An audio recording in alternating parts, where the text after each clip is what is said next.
morning. I'm Carlton Sharp, pastor of Faith Christian Center Church right here in Beaumont, Texas. And we're here on what's happening in our neighborhood. And I want to thank my special guest today is Mr. Chris Fisher. Thank you, Chris, for coming. Pastor, thank you very much. We appreciate the opportunity to be here. Hey, tell us a little bit about yourself. My name is Chris Fisher. I'm the Port Director and CEO at the Port of Beaumont. I work for a Board of Commissioners that governs the Port of Beaumont Navigation District, Jefferson County, Texas, and we're your public port. We're your port here in the area. Our mission is to create jobs, have a positive economic impact on our area, and so it's a good opportunity for us to be here. We appreciate it, Pastor. Now, Chris, you have a tremendous story about the port, about how you began in the port. You were not always in the position that you're in now. No, sir. I started at the Port of Beaumont in 1981, so I've been there a little over 36 years. I was a security guard on the graveyard shift. I went to our local university, Lamar University, and got my bachelor's and master's degree in the port. Luckily, the port kept me around, and now to the position I am today. And I've been port director now for about 15 years. So, Chris, you used to man the gate, and now you man the port. I did, exactly. Hey, Chris, now tell us about the economic impact that the port brings to the city of Beaumont. Well, that's really our mission. You know, we're a deep water port facility. So what we do is we bring all modes of transportation together. Marine, the ships, the barges, rail, roadway, the railroads, the trucks. We bring all these modes together to move cargo through the port. And we do that, and our mission is to create jobs and generate a positive economic impact. We generate about $1.8 billion a year in economic impact to our area. About 137 million of that is direct business income. About 565 million is personal income, and that generates about 42 million in state and local taxes. Overall, it's about 4.4 billion that goes to state domestic product. Wow, Chris, that's a lot of numbers you've been throwing out there.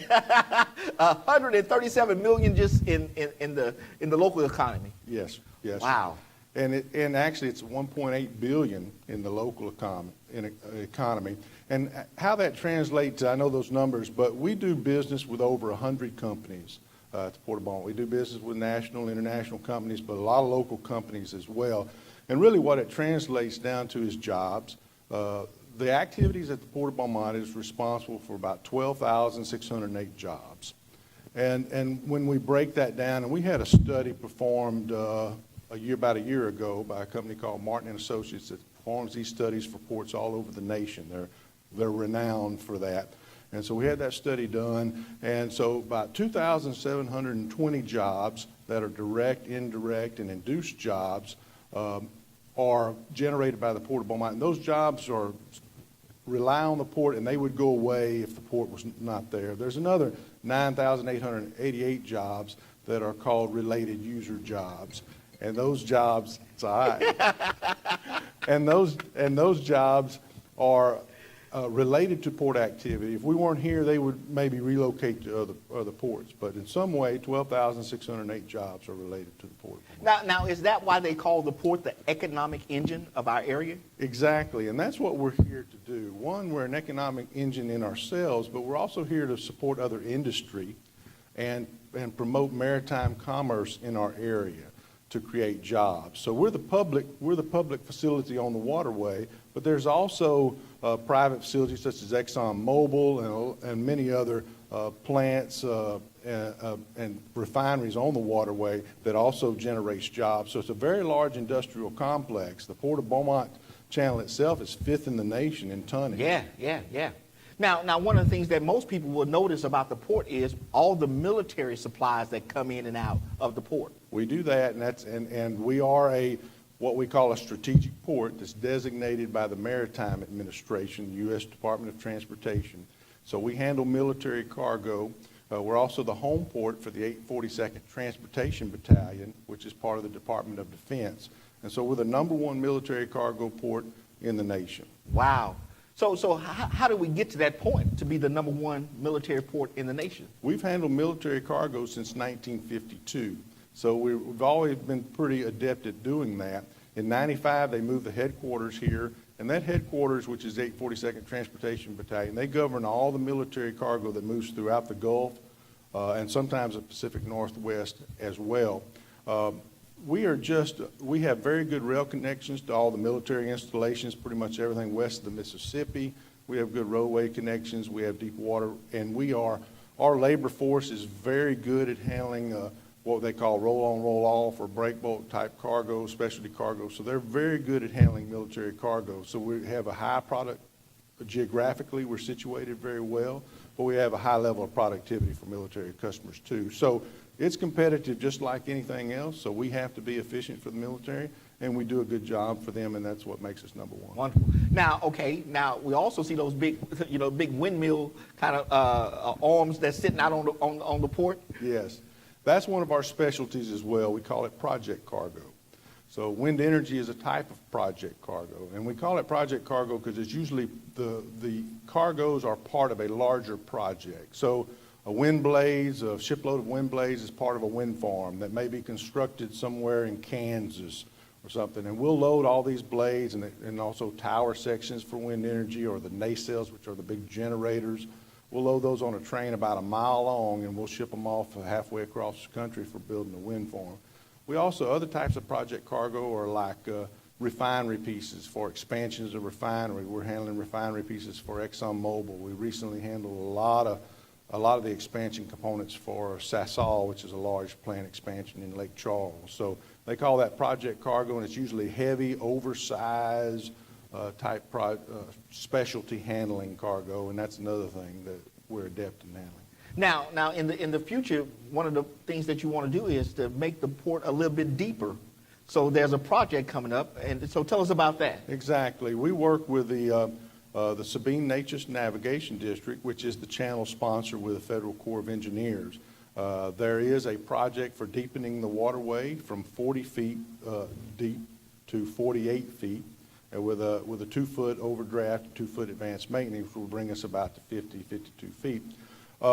That project has been completely vetted by the Corps of Engineers. It's got what they call a chief report. It's now sitting on Congress. It's been approved in what they call a WRDA bill, and now we're just waiting for Congress to fund it. So we are all lobbying and explaining to everyone to create the awareness of how important this channel is economically and strategic to the nation to ensure that Congress funds that project. So what would that 8-foot difference, 8 to 10-foot difference of waterway do for the Port of Beaumont? Well, it allows you to handle larger ships loaded with more cargo. So that creates economies of scale.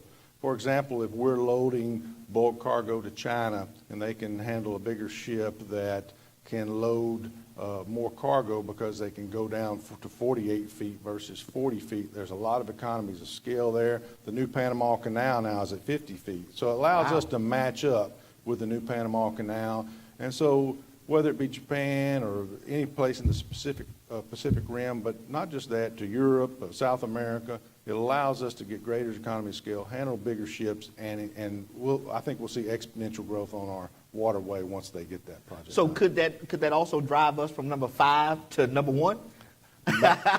Number 1 is pretty aggressive because our number 1 is called South Louisiana, and it's a big long stretch of the Mississippi. So they have there's a lot of facilities along there, and number 2 is Houston. So we know how big Houston is, but we could certainly move up even further, and we could be in the top 3. Okay. So, Now, will it also allow for passenger boats to come in? Passengers, we think that's probably going to be the niche that the Port of Galveston handles because they're down there, and those type of vessels coming up our channel is probably not something that we'll see. People generally like to go down to the island and get out to deep water. But a number of other things, whether it be bulk or break bulk or the things that we do well here in this area to promote and grow industry. So generate more jobs for people. That's what we do well, and I think that's how this channel helps us to grow. Now you also, there's a proposal to rebuild the docks 2, 3, and 4. Yes. So can you talk to us about that? Yes, we're currently in the middle of a $162 million capital expansion program. We finished our previous capital expansion program that was based on a 2006 master plan. That was a $100 million master plan. We did about $70 million of that. The port did that all from port revenues, revenue bonds, which is paid from port revenues, and we did get some federal grants on some of our projects. One of our big expansions there was the Orange County terminal that we developed. We put about $50 million into that project, and now we've partnered with a private entity that's put over $500 million into that project. So that's what we call a public-private partnership, and we leverage that public investment to work with private entities to create more jobs. So what we're doing now, we have a $162 million capital expansion program that's part of our 2014 $500 million master plan, our newest master plan. And we have about 12 projects on there. A lot of them, particularly smaller projects, will be funded by port revenues. We do have an overpass that's $11 million of the port's funding that's improving our access to our Orange County terminal. We have a couple public-private partnerships in there that's totals about $50 million to work with our bulk customers. The biggest project on there, we have three big projects. There's another overpass on this side to help us with grade separation between roadway cargoes and rail cargoes. We handle a lot of the rail activity in our port now that we used to handle adjacent to Riverfront Park. And we've taken that rail yard out. We've put that inside the port. We're handling these mile-long trains inside the port, trying to get them out of the city. There's an interchange track that's about a mile long that you need to have for that. We have one, we need to have two. So that's one of our big projects. But our biggest project of all is our Dock 2, 3, and 4 rebuild project. That's about a $79 million project. It's a very important project to labor in our area. They've let us know that, longshoremen have let us know that they would really like for us to undertake that project as a general cargo project. It was an older berth there that was built in the 1950s, built lightly in the 1950s, and it was built over infrastructure that was probably built when the port first started 100 years ago in 1916. Right. It failed about 5 years ago.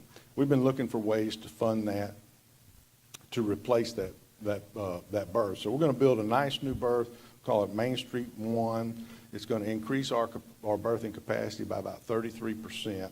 It's going to be a very good project, I think. In order to fund that project, we are holding a bond election on November 7th. I think early voting starts October 23rd for that, and we're requesting voters' approval for $85 million in general obligation bonds for the port to issue that to build that project. Okay. Now, did the Hurricane Harvey impact the port in any way? We just left a meeting where we're continuing to analyze that, but we did have several bank failure issues because the Neches River, kayakers would have had a lot of fun on that. It was like whitewater rafting. We never see the river that swift, and so it caused us some problems, and it also caused us some shoaling in the waterway. What that means is it's no longer 40 foot deep. It got up as only to 26 feet deep. So we have been dredging it out. We're working with the U.S. Army Corps of Engineers to dredge it out so we can get our deep draft ships back in. Our docks and wharves held up well, though. So our engineers have told us they held up well. So we do not have any catastrophic damage, and with kind of minor temporary damage that we're overcoming. And I do want to say that about Harvey. You know, it's been kind of an inconvenience for us and something we have to deal with. But our thoughts and prayers go out to all of those citizens that was hurt, because a lot of residential areas were really hit hard with this storm. And so we hope that we can do our part to help get industry back going, because a lot of industry was affected too, and they were shut down for a while. Get industry back going, the port continue to grow. The strength of our area is our industry and jobs. So we want to help this area grow back strong, and we certainly, our hearts go out to all those that was really impacted by this storm, because it was bad. Well, listen, I want to thank Chris for coming today to talk to us about what's happening at the port. It is an economic engine for our community. I mean, the billions, $4.4 billion a year comes through that port. And it makes an impact on our community. So I want to thank him for coming and sharing all the good things that are going on today. And listen, I want to thank you for joining us on What's Happening in Our Neighborhood. And we will see you next time on our broadcast.